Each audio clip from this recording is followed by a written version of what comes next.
네, 이번 경제 언박싱은 황성 전 한국은행 국장님 모시고요.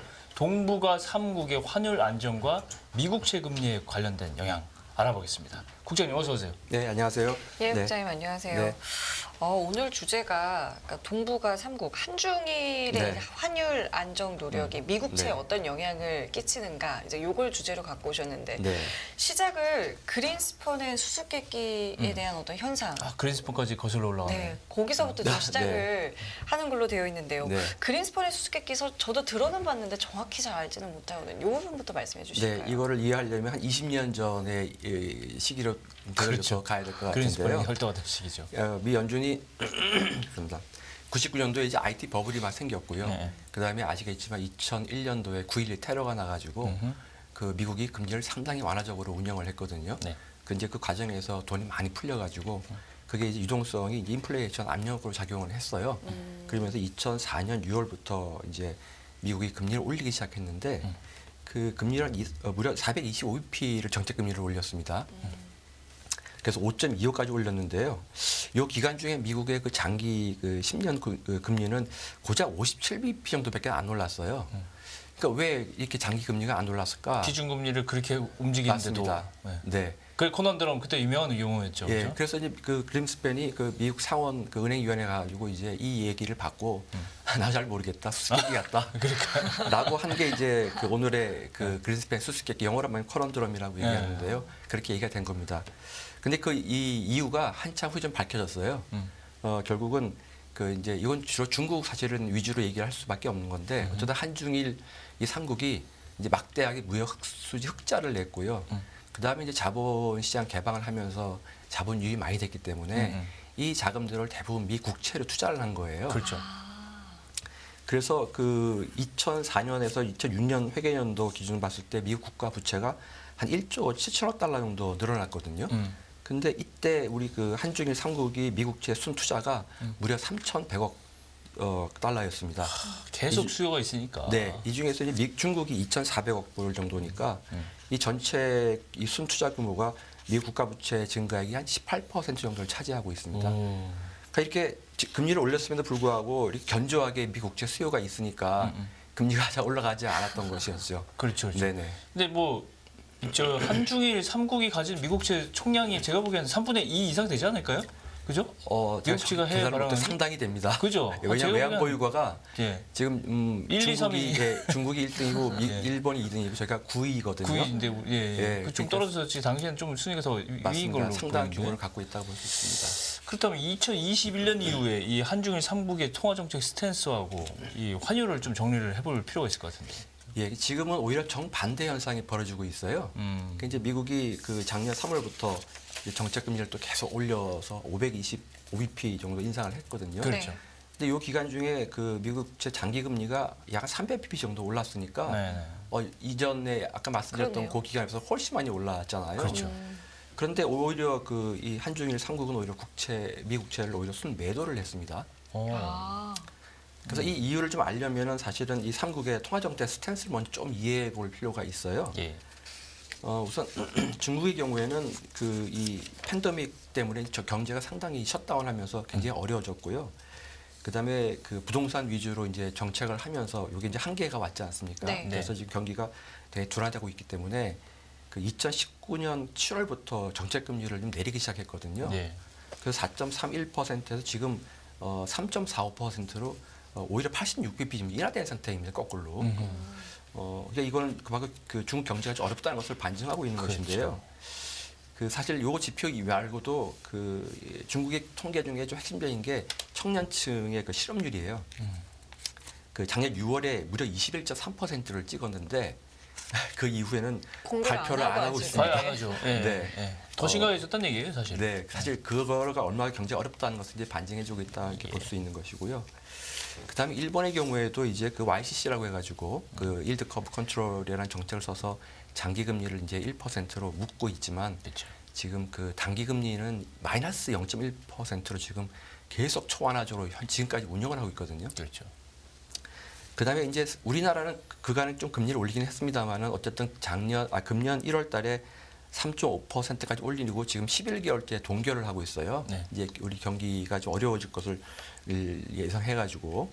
그러니까 이렇게 이제 상대적으로 3개국의 통화 정책은 되게 완화적인 데 반해서 미국은 되게 긴축적이니까 이 통화 정책 이 차이가 전부 다 환율에 영향을 다 미쳐가지고 이 삼국의 환율이 대체로 지금 약세로 좀 가고 있는 약세죠. 상황인 것이죠. 예. 네.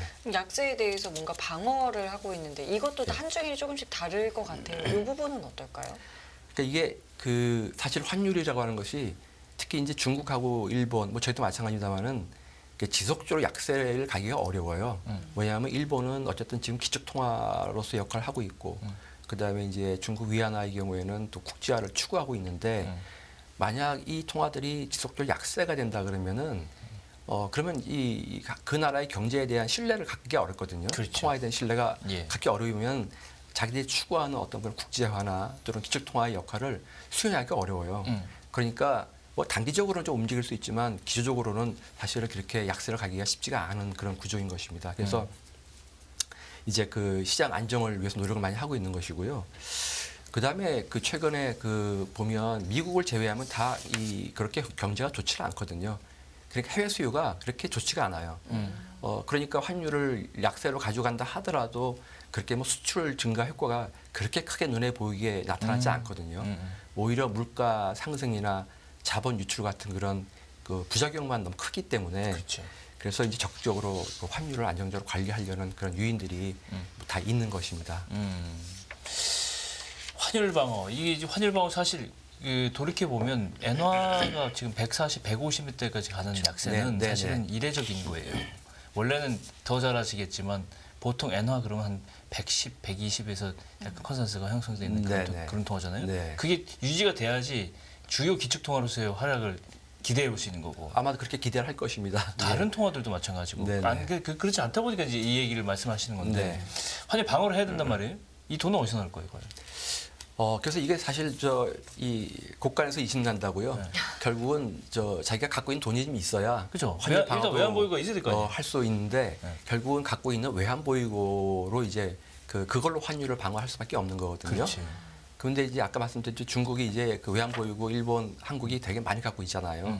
그럼 이 외화 자산을 갖다 처분을 해요. 네. 시장에서. 그다음에 그 돈으로 이제 자국 외환 시장에 달러를 공급을 해가지고 환율을 안정시키는 이제 그런 메커니즘인 것이거든요. 그렇죠. 그런데 주로 이제 그 시장에 개입하는 이 달러 조달은 주로 그 미국채를 많이 팔아서 사실 조달을 합니다.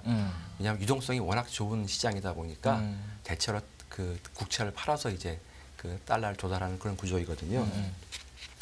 그래서 제가 데이터를 보니까 그 금년 8월에 그 미국 재무성이 발표한 자료를 보니까 그 중국이 지금 현재 그 미국채 보유 금액이 한 8,080억 불 정도 됩니다. 그래서 2021년 대비해서 한 2,300억 불 정도 지금 그 줄어들었어요. 예. 그 다음에 일본의 경우에는 지금 1조 1,160억 달러. 일본은 그러니까 지금 현재 미국보다도 중국보다 더 많습니다. 금액이. 같은 기간에 1,840억 달러 지금 감소를 했고요. 예. 근데 이 일본은행이 발표한 자료에 따르면 2022년 하반기에 환율 안정을 위해서 한 700억 불 정도 달러 매도 개입을 했습니다.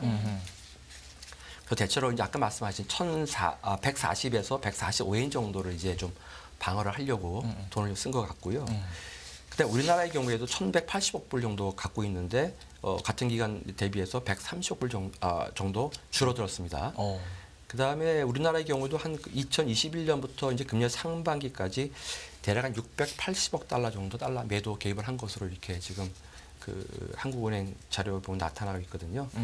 그래서 이렇게 이제 그 삼국이 최근 2년 동안의 환율 방어를 위해서 쓴 돈이 무려 4,300억 달러 정도 되는 돈이니까 이게 엄청난 돈입니다. 그렇죠. 근데 지금 그 우리나라 외환 보유고가 지금 4천억 불 정도 넘으니까 예. 이 2년 동안의 환율 방어를 위해 쓴 돈이 우리나라 외환 보유고 정도의 그보다 금액과 넘는 거죠. 거의 유사한 수준으로 지금 나타나고 있습니다. 그럼 그렇게 많은 미국채 매도해서 그럼 미국채 금리에는 어떤 영향을 결과적으로 지금 주고 있는 건가요? 그거를 말씀드리기 좀 앞서가지고 그 이제 중국의 미 국채 매도가 사실은 이제 우리가 위안화 방어를 위해서 쓴다고 아까 제가 좀 말씀을 네네. 드렸지만 그렇죠. 네. 그 이외에도 조금 다른 요인이 좀 있어요. 아, 그래요? 예, 우선 그간에 이제 미중 갈등이 좀 생겼기 때문에 여러 가지 제재를 좀 받고 있었잖아요. 네. 그럼 이제 중국도 뭔가 조금 이렇게 액션을 좀 취하고 싶은 생각이 있는 건데 그걸 미국제 매도로 예, 표현한 미국이 겁니까? 사실 지금 취약한 부분이 뭔가를 보면 결국 재정 부분이고 이 국채 그렇지. 부분이거든요. 그렇지. 그러니까 이 국채를 좀 그 정치적으로 지정학적으로 좀 이렇게 활용해서 좀 파는 측면이 사실 밀어내면 있습니다. 재정의 압박이 심해질 테니까. 예, 그럼 당연히 이게 펀딩 코스트가 늘어날 것이고 그렇지. 이제 그래서 미국 재정 당국에 좀 압박을 가하는 측면이 있는 것이죠. 그 대신에 이제 중국은 그래서 이 돈으로 금 투자를 많이 했어요. 금. 네. 그래서 이제 그 2020년 이후에 금 투자를 많이 했는데 금년 3반기 중에 지금 그 100억 톤 이상 매입했다고 지금 보고가 되어 있는데 금액은 얼마 정도 금액은 한 되죠? 70억 달러쯤 됩니다. 그러니까 상당한 금액인 것이죠. 예. 그리고 이제 중국의 또 소위 그 패권 전략이라고 해서 1대1로 사업이 네. 있잖아요. 네. 이제 이 여기에 필요한 자금들이 또 들어가야 되니까 이런 자금들을 마련하기 위해서 아마 좀 팔았어요. 미국채를 팔았을 텐데 자산을 파는 거지, 사실. 이걸 뭐 저희가 일일이 완벽하게 브렉다운 시킬 수는 없는 건데 대체로 이런 요인들로 중국은 좀 많이 팔지 않았을까 이런 생각이 이제 드는 저는 것입니다. 말씀하신 중에 중국이 미국 재정 압박을 위해서 팔았다는 사실 이게 굉장한 무기거든요. 지금 최대 보유국이니까. 그죠? 사실 그러니까 사실 미국도 그런 것에 한 번은 할 부담을 수가 없는 거죠. 굉장히 네. 부담을 느끼고 있는 것입니다. 사실은요. 그렇죠. 네. 그렇게 해서 3국이 2년 동안 4,300억 달러 달러 정도를 이제 매도. 미국채를 매도를 했고, 네. 그럼 이게 이제 미국채 금리에는 어떤 영향을 주는가? 이제 이게 굉장히 관심 포인트인데. 네, 맞습니다. 그 사실 미국도 2020년 그 팬데믹 때문에 이제 사회적 거리두기를 하면서 그 소상공인들이 우리나라처럼 많이 어려웠거든요. 예. 이제 그분들에 대한 자금 지원도 필요할 것이고, 그렇지. 그다음에 이제 그 우크라이나 이제 침공, 러시아의 침공 때문에 이제 우크라이나 이 군사 지원들이 좀 필요하니까 이 재정 수요가 많이 늘어났어요. 근데 결국 재정 수요가 늘어난다는 것은 국채 발행을 결국 해서 조달할 수밖에 없는 거거든요. 그래서 2022년하고 23년 회계연도 중에 그 국가 부채가 4조 8천억 달러나 늘어났습니다. 엄청나게 늘어났거든요. 그러니까 이게 고스란히 국채 발행으로 이제 다 이어지니까 그렇지. 국채 금리 상승 압력으로 이제 작용을 하는 것이죠. 그러니까 예. 이제 발행 쪽에서는 이렇게 좀 취약한 현재 상태이고 앞으로도 좀 이럴 가능성이 좀 높다고 생각을 이제 들거든요. 그런데 그럼 이렇게 발행을 하면 누군가 이제 사줘야 되는 것인데, 근데 이제 전통적으로 아까 말씀드린 한중일은 미 국채를 많이 투자하는 이제 그런 입장이 있었잖아요. 그렇죠. 그런데 이제 환율을 이제 좀 안정화시키겠다는 노력으로 오히려 지금 미 팔고 국채를 있고. 팔고 있으니까. 그러니까 주요 구매처가 없어진 사실 맞습니다. 그러니까 이 수급이 굉장히 좀 안 이렇게 맞지. 불안정해진 그렇지. 거거든요. 예. 거기에다 이제 미국 저 연준도 금리를 올리면서 긴축으로 가니까 예. 굉장히 그 이 미국 장기 금리를 이제 끌어올리는 요인으로 이렇게 작용을 하는 것이죠. 말씀 듣고 보니까 이 메커니즘 아시겠죠? 저 너무 이해가 환율과 잘 돼요. 금리와 너무 이 이해가 통화 잘 돼서. 정책이. 갑자기 똑똑해진 기분. 알겠습니다. 그럼 이게 어쨌든 이제 앞으로 어떻게 계속 될지 이 부분도 이제 그리고 우리나라에 또 어떤 영향을 줄지 네. 이 부분도 좀 살펴봐야 되는 거잖아요. 우리가 보통 환율 그러면은 그 이제 뭐 위안화든 엔화든 이걸 대체로 가격 경쟁, 수출 가격 경쟁력이라는 측면에서만 이제 바라보는 시각이 있거든요. 네. 근데 이제 물론 당연히 그것도 있지만은 이렇게 지금 그 이 한 나라의 외환 정책이라고 할 수 있죠. 환율 네. 안정 정책이라는 것이 이게 미 국채 금리에도 영향을 미치기 때문에 실은 제가 지난번 말씀드린 대로 그 한국하고 미국과의 금리가 이렇게 동조화되고 있잖아요. 그렇죠. 그럼 이렇게 금리가 올라가면 또 바로 한국의 금리도 또 바로 영향을 미치거든요. 그렇죠. 그래서 이게 관련성이 굉장히 서로 영향을 미치고 있기 때문에 우리가 그런 측면에서도 굉장히 유익 있게 봐야 된다 이런 생각을 하고 있고요. 그래서 우리가 중국과 일본의 환율 움직임이 사실은 이 그런 측면에서도 우리가 이게 관찰을 잘 해봐야 된다 이런 생각이 이제 들고 있습니다. 그렇군요. 네. 알겠습니다. 오늘 이 한중일 환율 그리고 미국채의 영향까지 황성 전 한은 국장님과 함께 이야기 들어봤습니다. 오늘 말씀 감사합니다. 네, 감사합니다. 예, 깊이가 다른 경제 뉴스 연합뉴스 경제TV 경제언박싱 오늘 여기서 마무리하겠습니다. 네, 함께해 주신 여러분 감사드리고요. 저희는 내일 이 시간에 다시 찾아뵙겠습니다. 지금까지 김경훈 성윤미였습니다. 고맙습니다. 고맙습니다.